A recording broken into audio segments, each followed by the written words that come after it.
जी मोइज़ भाई, ये फ़ातिमा ने जो सवाल किया था उसी से मुतल्लिक मेरे ज़हन में सवाल था। कुछ हद तक उनकी और आपकी बातचीत से मुझे जवाब मिला, कुछ मज़ीद रहनुमाई चाहिए थी।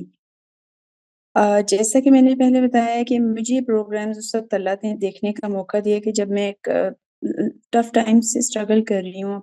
कुछ मेरे हेल्थ प्रॉब्लम्स और कुछ बहन-भाइयों के बीच में कॉन्फ्लिक्ट्स।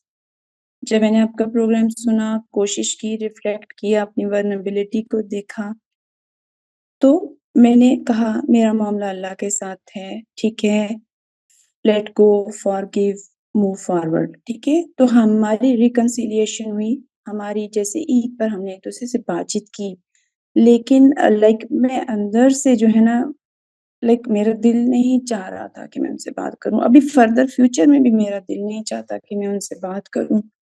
इस सिलसिले में फिर आपने जैसे भी फ़ातिमा को रहनुमाई दी है कि अपने ऊपर और काम करें अपने ऊपर, इसमें मुझे आप प्लीज़ थोड़ा-सा और गाइड करेंगे? क्यों बात की आपने अगर दिल नहीं चाह रहा था तो?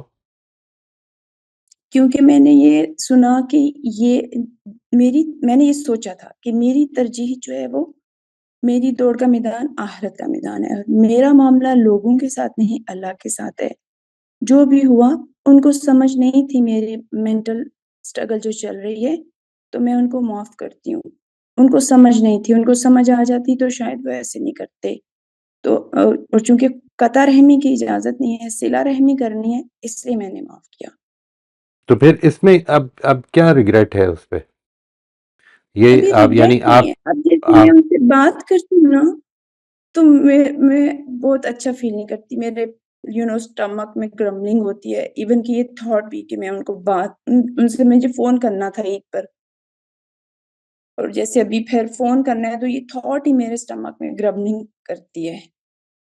नहीं, आपने असल में ये थॉट नहीं अभी ज़्यादा पैदा करनी, because when you think about कि मैं उनसे बात करूँगी तो आपको असल में वो वाक़यात भी याद आते हैं और ये भी ख़्याल आता है कि वो क्या कहेंगे। ये जो दोनों एस्पेक्ट्स हैं ये बहुत प्लेज़ेंट नहीं होंगे। आपने जिस चीज़ की बात सोचनी है वो ये सोचनी है कि आपने ये क्यों करना है और आपने किस हद तक करना है ताकि बात किधर तक किससे आगे ना जाए, चाहे वो दूसरा जो मर्ज़ी कहे। मैंने एक चीज़ के बारे में मैंने ये अल्लाह ताला के अगर हुक्म पे सिला रहमी के लिए ये फ़ोन कर लिया है, तो इसका मतलब ये तो नहीं है कि अब मैंने ज़रूर झगड़ा करके ही बंद करना है या कोई आर्गुमेंट से ही बंद करना है। अगर कोई argument you have to be conscious, यानी ये जो हुआ है, I think what happened, I am not sure obviously, ज़ाहिर है कि हालात आप बताएँगी तो पता चलेंगे। लेकिन जो चीज़ हुई है वो ये कि बहुत ज़्यादा प्लान करके बात नहीं हुई। यानी यस। आपने इसको सोचा कि मैं ये कर लेती हूँ क्योंकि अल्लाह को पसंद है और फिर कर लिया। जी। यानी आपने ये सोचना है, इसकी कमिटमेंट भी करनी है कि बात करनी है, लेकिन you have to plan it out कि ये कुछ होगा, हो सकता है, और मैंने इस चीज़ को जिस मकसद से मैं बात कर रही हूँ उसी मकसद से बर्दाश्त भी कर लेना है और ये मेरे अमाल में लिखा जाएगा। मा यल्फिज़ु मिन कौलिन इल्ला लदैहि रकीबुन अतीद। ये याद रखना है कि एक लफ्ज़ भी इंसान नहीं बोलता मगर उसके पास एक बड़ा होशियार चाको चौबंद लिखने वाला मौजूद है जो लिख रहा है, ठीक है ना? उसके ऊपर एक निगरान ओके। बैठा हुआ है जो देख रहा है। ये चीज़ जो है, जिस वक़्त आप इन चीज़ों की तरफ ज़्यादा सोच आपकी जाएगी, तो फिर इससे फ़र्क नहीं पड़ता कि दूसरे ने क्या कहा है। It won't hurt you so much. Uh, I am sorry, yes you are right, yes rational mind मेरा यही कहता है भाई। लेकिन शायद मैं अपने सवाल को रिफ्रेज़ करूँ कि मेरे अंदर रंज, दुःख, आई डोंट नो, वो नहीं जा रहा। उसको आपको you have to reframe the whole situation जो आपको पेश आई है।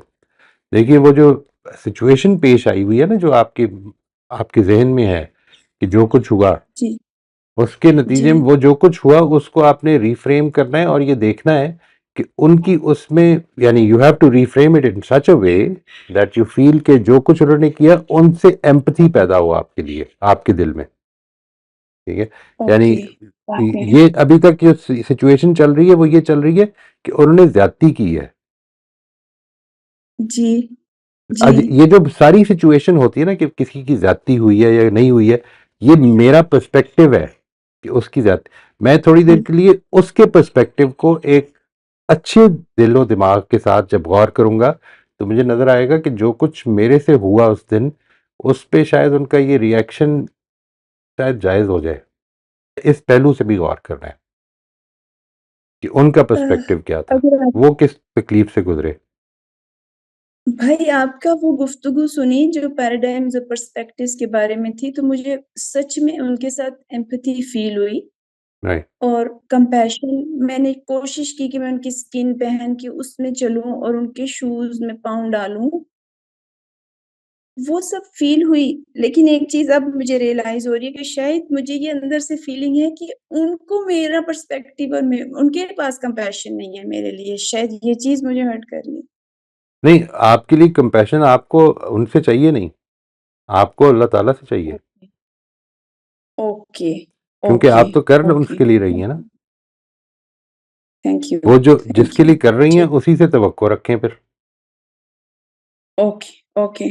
ठीक। असल में थैंक यही यू वो थैंक चीज है जो कि हमें तकलीफ पहुंचा रही है, कि मैं ये चाहता हूं कि जी। दूसरा मेरी तकलीफ को समझे, वो नहीं समझ रहा। मैं अपने आप को इस एक्सपेक्टेशन से निकाल सकता हूं। I can not okay make him empathize with me, this is beyond my control. Maybe someday he will, बिल्कुल ओके पॉसिबल है। ओके। लेकिन वो भी तब वही यस। देखिए, वो जो नबी सल्लल्लाहु अलैहि वसल्लम की दुआ है ना, जिसमें आपने फरमाया है कि लोगों के दिल खुदा के हाथ में है, वो आप खुदा ओके। के लिए करना शुरू कर दें, वो दिल आपकी तरफ मोड़ देगा। अगर उसकी ये हिकमत होगी कि मोड़ दे तो मोड़ देगा। Thank you thank you.